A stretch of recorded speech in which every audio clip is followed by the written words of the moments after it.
The Quran and Scientific Truth and Discoveries. Introduction. The Quran is the holy book of Islam and is considered by Muslims to be the word of God as revealed to the Prophet Muhammad.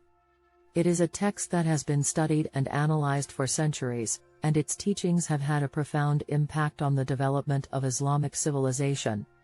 One aspect of the Quran that has generated significant interest in recent times is its relation to scientific discoveries and truths.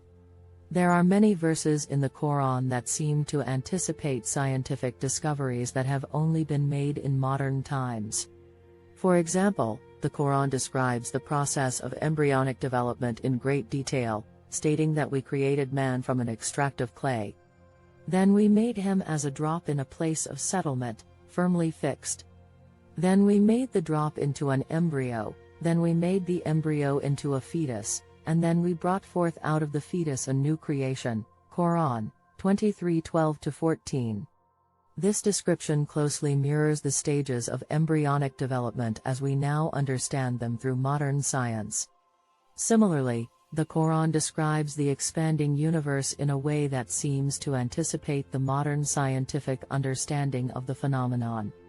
The Quran states that we have built the heaven with might, and we it is who make the vast extent thereof. Quran 51:47. This verse suggests that the universe is continuously expanding, as we now know to be the case.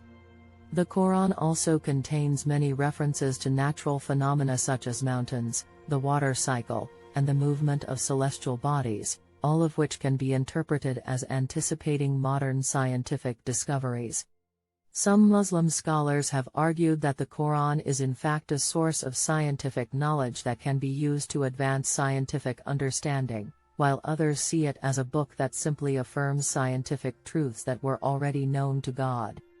However, it is important to note that there are also many verses in the Quran that describe the natural world in a way that is consistent with the pre-modern understanding of the universe. For example, the Quran describes the sun as moving across the sky, which was a commonly held belief in the pre-modern world. Some Muslim scholars argue that these verses should be interpreted in a metaphorical rather than a literal sense.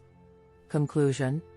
In conclusion, the relationship between the Quran and scientific truth and discoveries is complex and multifaceted. While there are certainly verses in the Quran that seem to anticipate modern scientific discoveries, there are also many verses that describe the natural world in a way that is consistent with the pre-modern understanding of the universe. Ultimately, the interpretation of these verses is a matter of scholarly debate, and different Muslim scholars have taken different approaches to understanding the relationship between the Quran and science.